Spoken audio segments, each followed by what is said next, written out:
The music was too loud. It always was at her parties. A thumping, bass-heavy beat that vibrated through my chest, making it hard to think, let alone have a conversation. But that was the point, wasn't it? To drown out any real connection, to replace it with a superficial buzz of energy and forced smiles. Tonight, the energy was particularly high, a manufactured excitement that clung to the air like cheap perfume. She was in her element, of course, the center of this swirling vortex of congratulations and backslapping. Her new promotion, another rung climbed on the ladder of success, a ladder I felt increasingly distant from. I watched her work the room, a practiced smile plastered on her face, the kind she reserved for clients and important colleagues. It rarely reached her eyes when she looked at me. Tonight it was all teeth and practiced charm, a performance for the benefit of the assembled crowd. My parents were there, beaming with pride, not at me, but at her. Our wonderful daughter-in-law, my father had boomed, his voice thick with unearned pride. He'd clap me on the back, a perfunctory gesture, his attention already drifting back to her orbit. My mother had squeezed my arm, her smile tight and brittle, the same smile she used when she was trying to hide her disappointment in me. I held my glass of flat soda, the bubbles long since vanished, a metaphor for the fizzling excitement I used to feel in this relationship. Around me, people laughed and cheered, raising their glasses in a toast to her achievements. To Marissa, they chorused, their voices echoing in the high-ceilinged living room. Her name, a sound that used to fill me with warmth, now felt like a hollow echo, a constant reminder of what I wasn't. She moved through the crowd like a queen, her red dress a stark contrast to the muted tones of the room, demanding attention, receiving it in spades. I watched her accept compliments, her laughter tinkling like wind chimes, a sound that grated on my nerves. She'd throw a casual arm around someone's shoulder, her touch lingering a fraction too long, her eyes sparkling with a practiced intensity that made me wonder who she was really seeing. I tried to engage in conversations, to be a part of the celebration, but it felt like I was speaking a different language. People talked about her career, her ambition, her drive. They asked me polite, perfunctory questions about my work, their eyes glazing over when I tried to explain. I was the plus one, the supporting character in her story, the man standing in the shadows while she basked in the spotlight. The night wore on, a slow, agonizing crawl. Each forced smile, each hollow compliment chipped away at something inside me.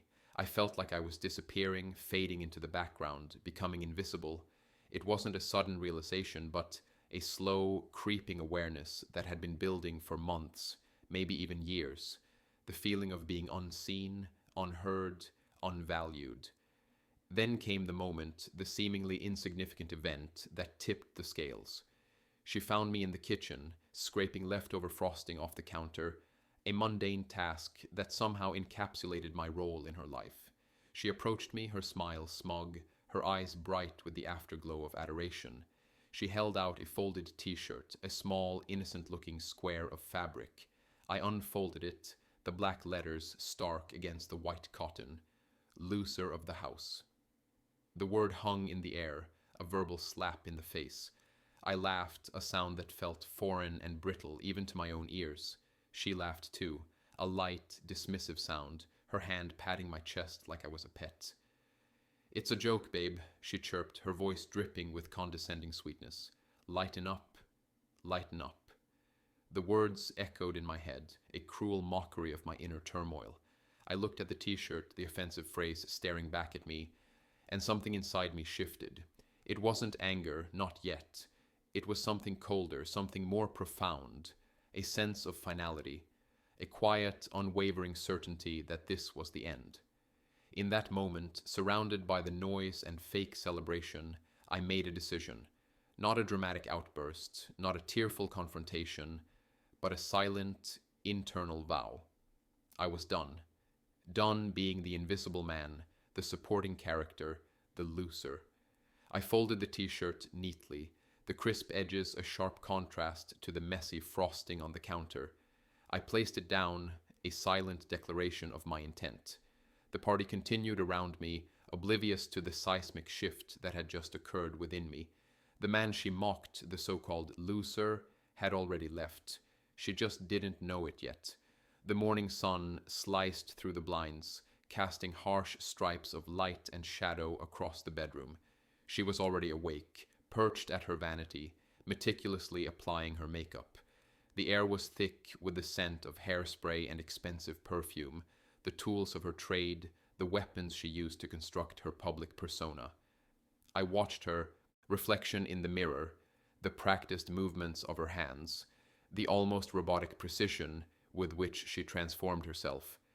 It was a ritual I'd witnessed countless times, a daily performance for an audience of colleagues, clients, and social media followers. But this morning it felt different. This morning it felt like a charade. "Big day," she chirped, her voice light and artificial, the same tone she used on conference calls. "You going to be okay without me tonight? Another networking dinner, another important meeting, another opportunity for her to shine." She tossed the question over her shoulder, not really expecting an answer, her attention already consumed by the task at hand. I offered a thin smile, a polite gesture, a reflex honed over years of playing the supportive husband. She didn't even bother to turn around to see it. I wondered, not for the first time, about the true nature of these important meetings. The late nights, the cryptic phone calls, the carefully constructed excuses. I'd always pushed those thoughts aside, attributing them to the demands of her high-powered career. But after last night, after the looser comment, the doubts lingered, festered. It wasn't just the late nights, it was the way she talked about her work, the constant name-dropping, the subtle and not so subtle brags about her achievements. There was a glossiness to it, a sheen of perfection that felt manufactured. And then there was the story about the Henderson account. She'd come home a few weeks ago, practically vibrating with excitement. "I closed it," she'd announced, her eyes shining with triumph. "The biggest deal of my career." She'd regaled me with the details, the long hours, the tough negotiations, the way she'd charmed the client with her wit and brilliance. I'd celebrated with her, of course, pouring champagne, offering congratulations, playing the role of the proud husband. But something about the story had felt off. A small detail, a fleeting inconsistency, had lodged itself in the back of my mind. A comment she'd made about a colleague, a brief flicker of annoyance in her eyes when I'd asked a follow-up question. It was a loose thread, a tiny unraveling in the tapestry of her success story. That morning, as she prepped for her big day, the thread tightened. I remembered a conversation I'd overheard, a hushed phone call she'd taken in the hallway a few days prior. "Don't worry," she'd said, her voice low and urgent. "I'll handle it. They'll never know." The words, innocuous on their own, now took on a sinister meaning. I decided to investigate. It wasn't a sudden impulse, but a calculated move, a deliberate act of self-preservation. I waited until she left, the click of her heels on the hardwood echoing in the empty house. Then I went to her office. Her laptop sat on the desk, the screensaver displaying a rotating gallery of perfectly curated photos. Her at a gala, her with clients, her accepting an award. The images were a testament to her carefully constructed image, a facade of success and confidence. I bypassed the password, a simple combination she'd used for years, a relic of a time when we still shared our lives openly. I navigated through her files, my heart pounding in my chest. I wasn't a spy, but I felt like one, a trespasser in her carefully guarded world. It didn't take long. A folder labeled Henderson Proposal caught my eye. I opened it, and the truth stared back at me in black and white. The proposal wasn't hers. It was a collaborative effort, a team project. Her contribution was minimal, a few minor edits, a polished presentation. The real work, the innovative ideas, the hours of painstaking research were done by someone else, someone she had conveniently omitted from her victory speech. I read through the document, the evidence of her deception laid bare. She hadn't closed the deal. She'd taken credit for someone else's work, presenting it as her own. The small inconsistency I'd noticed, the flicker of annoyance in her eyes, it all made sense now. She'd been afraid of being exposed, of the truth coming to light. A wave of nausea washed over me. It wasn't just the professional betrayal, it was the realization that this deception extended beyond her career. If she was willing to lie about something so significant, What else was she capable of? The question hung in the air, a dark cloud gathering on the horizon. I closed the laptop, the screen reflecting my own stunned face. The woman I thought I knew, the woman I had built my life around, was a stranger.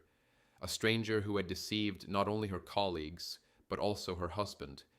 The loser of the house had just uncovered the first crack in her carefully constructed facade, and I knew with a chilling certainty that it wouldn't be the last. The discovery about the Henderson deal hung over me, a dark, unsettling weight. It wasn't just about the money or the professional dishonesty, it was about the erosion of trust. She could so easily fabricate a success story. What else was a lie? The question gnawed at me, a persistent itch I couldn't ignore. My mind kept replaying the past few months, searching for other inconsistencies, other moments where her words and actions didn't quite align. There was the late night call, the one she'd taken in the hallway, her voice hushed and secretive. "Don't worry," she had said. "I'll handle it. They'll never know." At the time, I dismissed it as work-related, a clandestine deal or a tricky negotiation. But now the words echoed with a different meaning, a more sinister implication. And then there were the networking dinners. Every Tuesday and Thursday, she'd dress in her power suits, the expensive perfume clinging to her skin, and head out for these supposedly vital business meetings. She'd return late, sometimes smelling faintly of wine, her stories vague and rushed. I'd always greeted her with a smile, a peck on the cheek, a polite inquiry about her evening.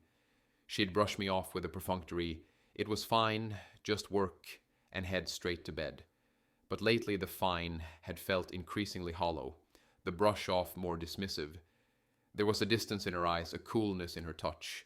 It was subtle, almost imperceptible, but it was there, a growing chasm between us, masked by the veneer of a busy, successful marriage. The doubts, once buried beneath layers of trust and complacency, began to surface. I found myself scrutinizing her every move, analyzing her every word.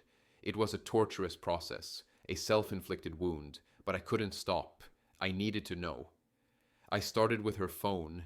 It felt like a betrayal, a violation of privacy, but the need for answers outweighed my moral qualms.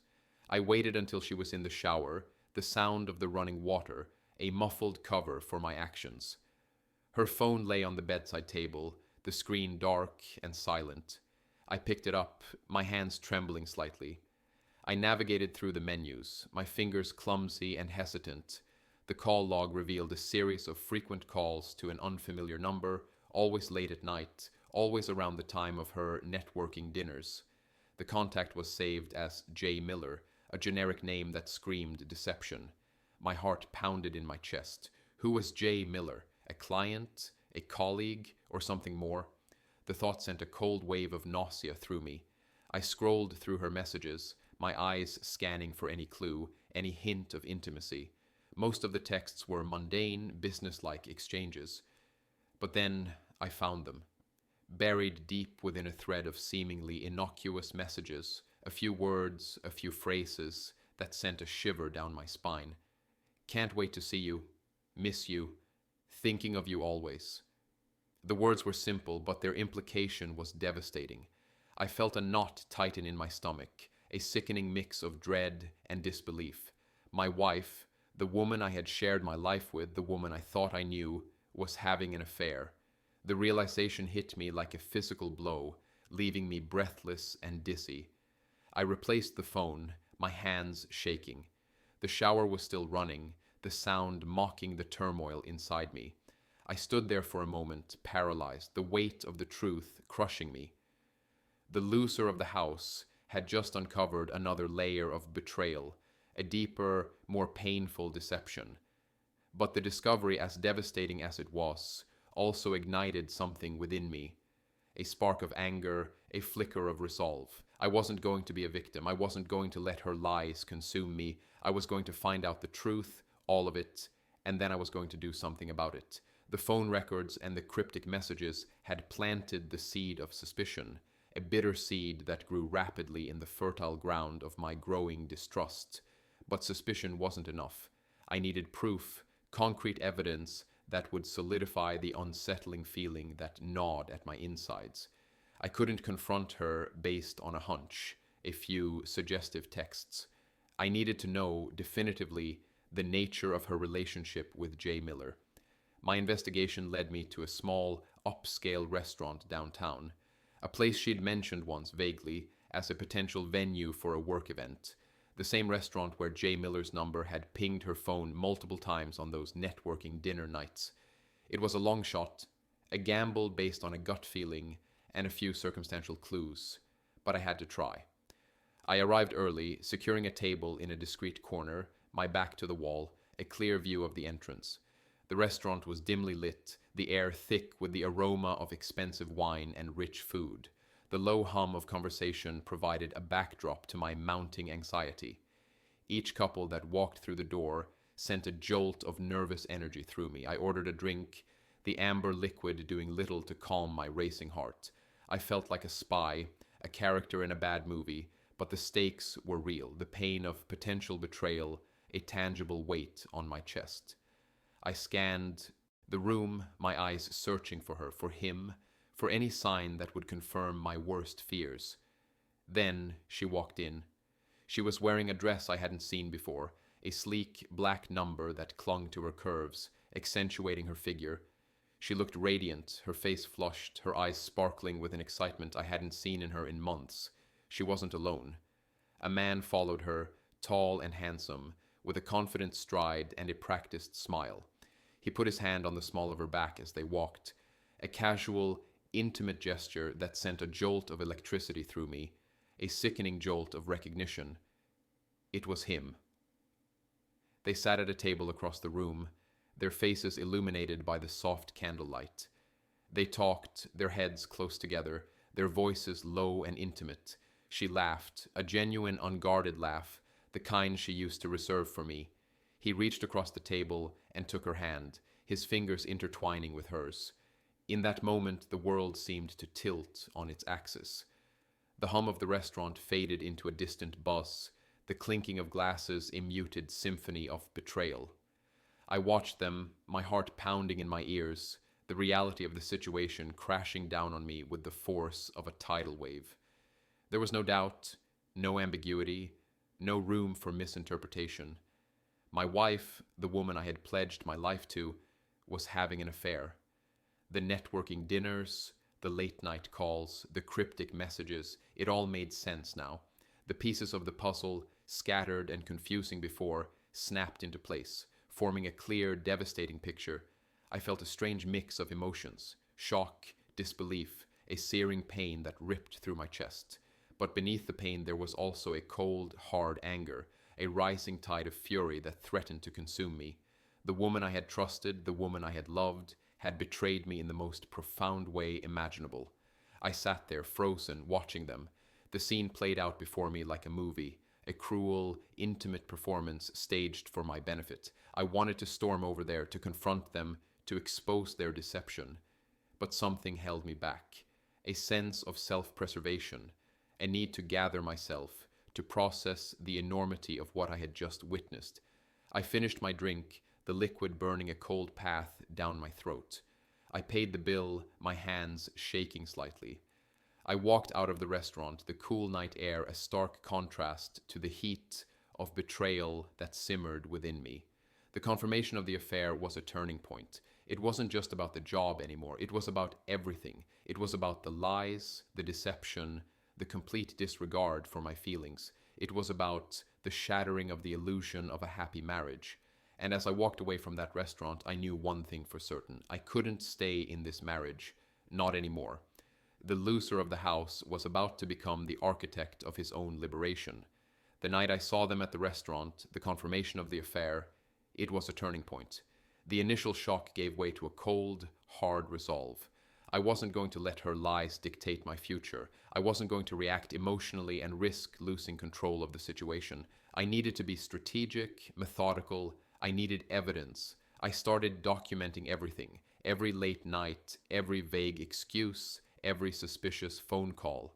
I kept a detailed log, a digital diary of her movements and interactions. It felt clinical, almost detached, but it was necessary.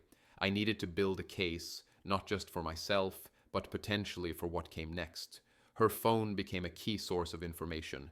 I knew it was a risky move, a breach of trust, but she had already shattered any semblance of trust between us. I installed a discreet app, a silent observer that recorded calls and messages.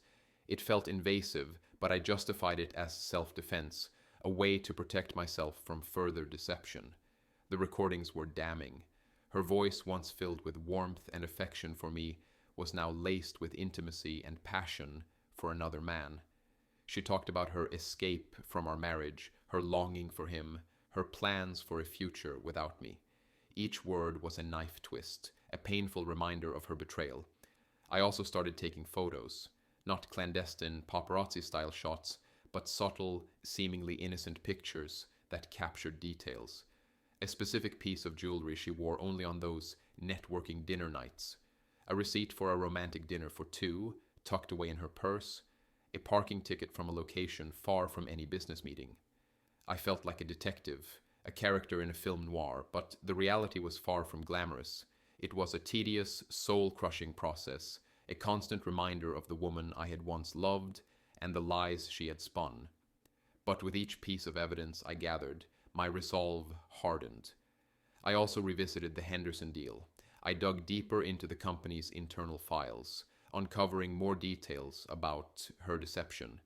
It wasn't just about taking credit for someone else's work. It was about manipulating data, exaggerating her contributions, and potentially even misleading clients.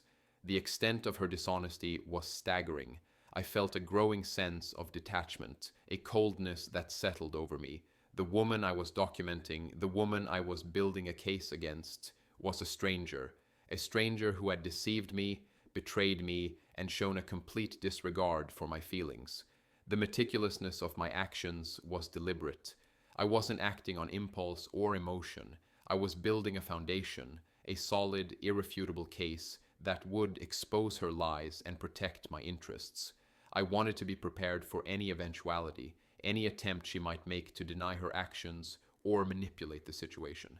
By the time I felt I had enough, the weight of the evidence was heavy. It was a burden, a collection of secrets and betrayals that I carried with me, but it was also a source of strength, a weapon I could wield to expose the truth and reclaim my life. The loser of the house was now armed with the truth, and I was ready to use it. The next step was the confrontation, the moment when I would lay everything bare and force her to face the consequences of her actions. And I knew, with a chilling certainty, that her world was about to crumble. The air in the house was thick with a tension I couldn't cut with a knife. It was a strange atmosphere, a silent battleground where the unspoken words hung heavy, waiting to be unleashed. I had chosen the living room for the confrontation.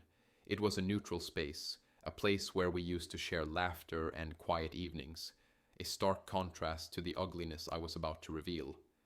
She walked in, her usual confident stride faltering slightly. She looked at me, a question in her eyes, a flicker of unease that she tried to mask with a practiced smile. "What's this about?" she asked, her voice a carefully constructed blend of curiosity and annoyance. I didn't answer immediately. I wanted to prolong the moment, to let the weight of the impending truth settle upon her.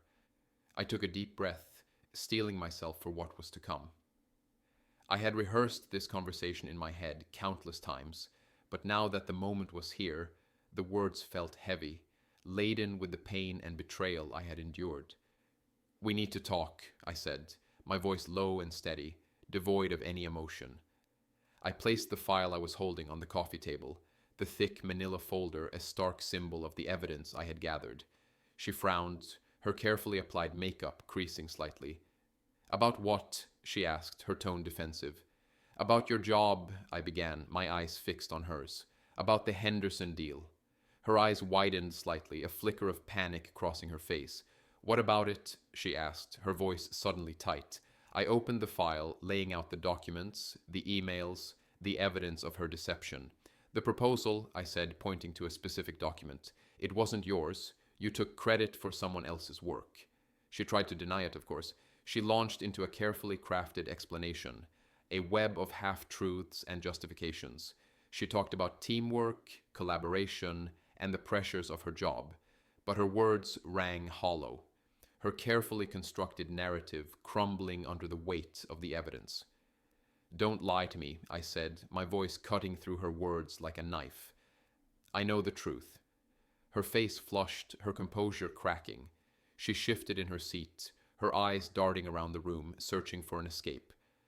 "Okay, fine," she admitted, her voice barely a whisper. "I exaggerated a little. It's not a big deal." "It's a big deal," I countered, my voice rising slightly. "It's about honesty. It's about integrity. It's about the fact that you lied to me, not just about your work, but about everything." I paused, letting the words hang in the air, the silence amplifying the tension in the room. Then I took a deep breath and delivered the final blow. "And it's about him," I said, my voice low and dangerous. "About Jay Miller." Her face drained of all color. She stared at me, her eyes wide with shock and disbelief. What are you talking about?" she stammered, her voice trembling.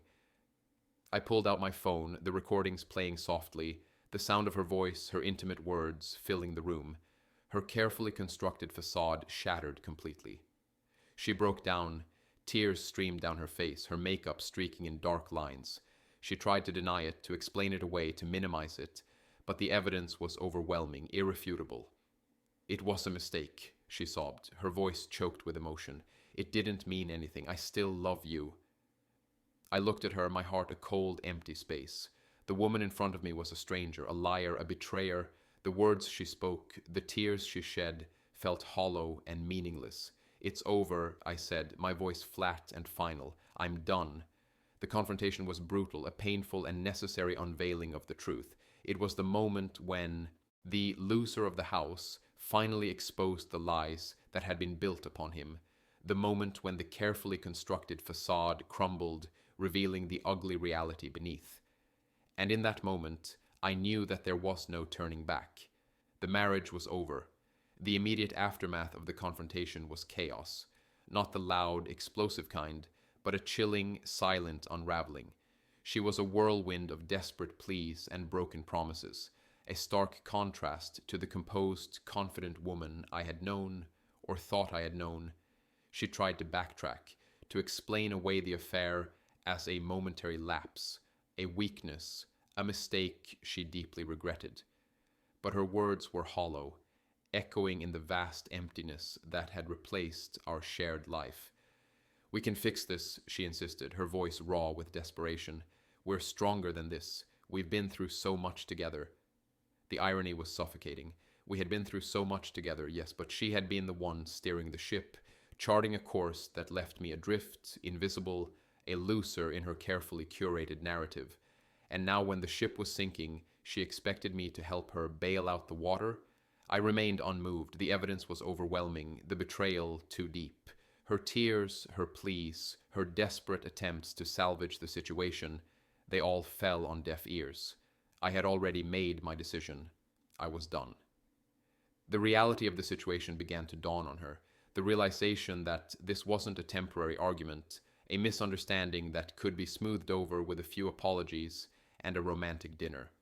This was the end.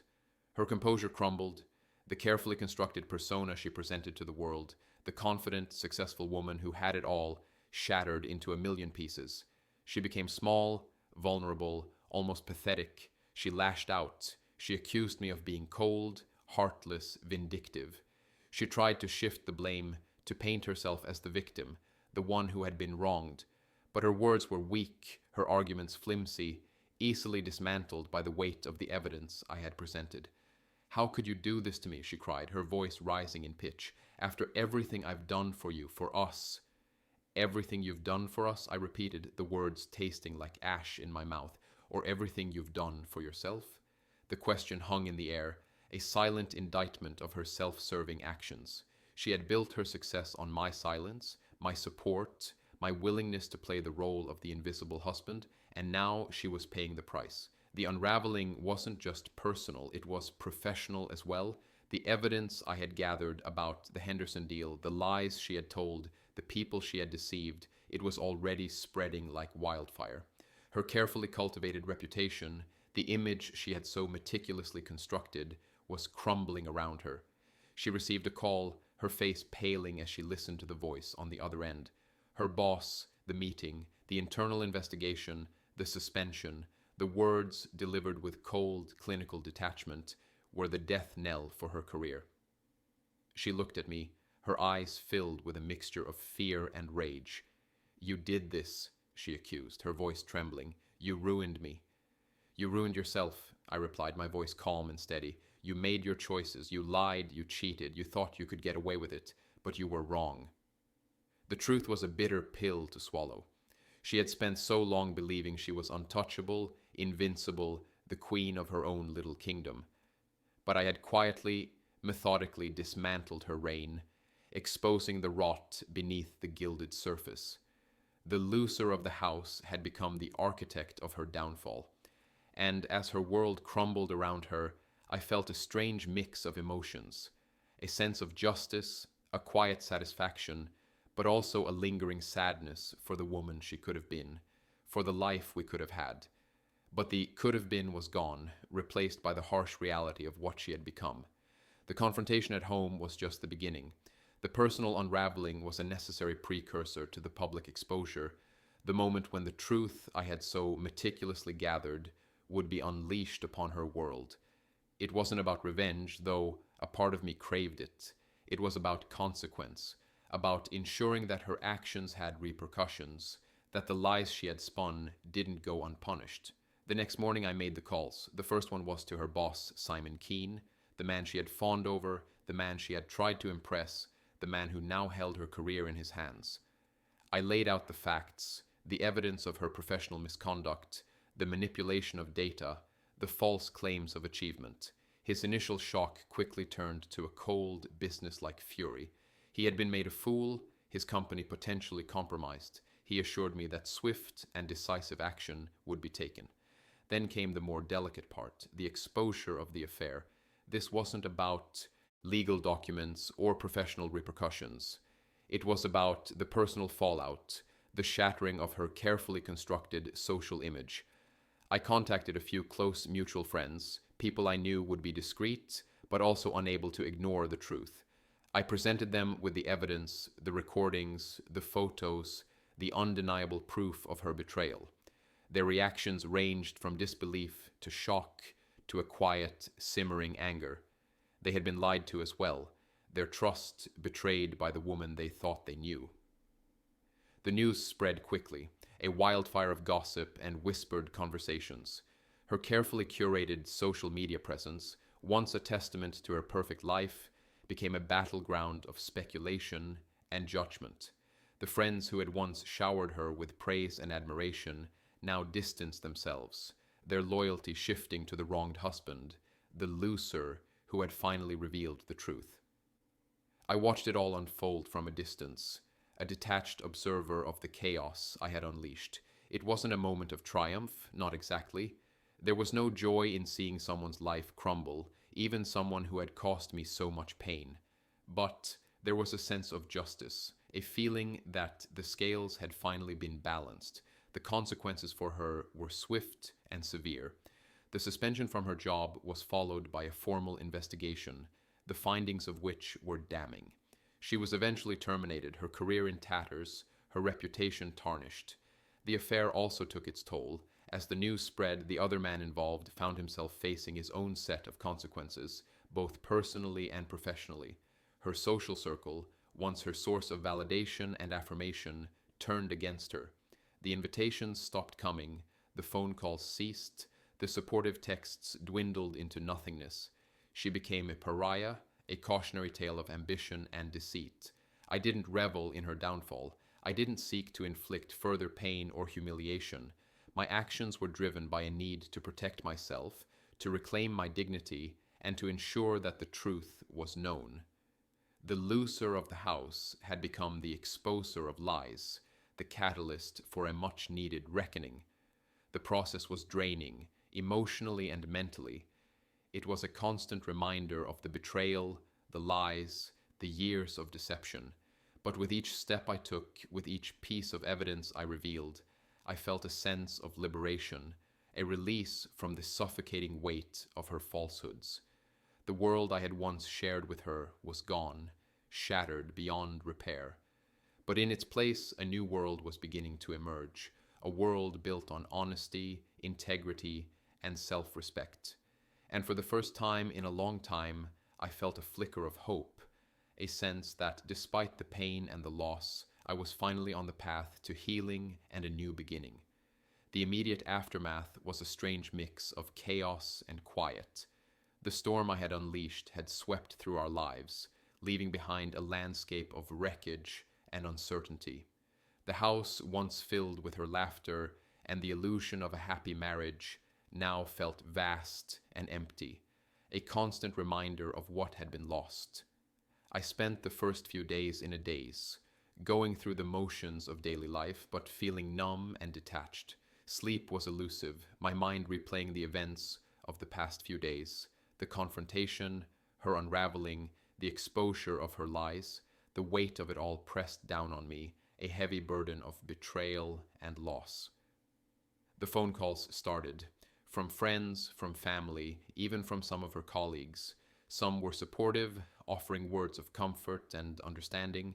Others were shocked, their voices filled with disbelief. A few were even accusatory, questioning my actions, suggesting I had been too harsh, too vindictive. I listened to them, but their words didn't penetrate.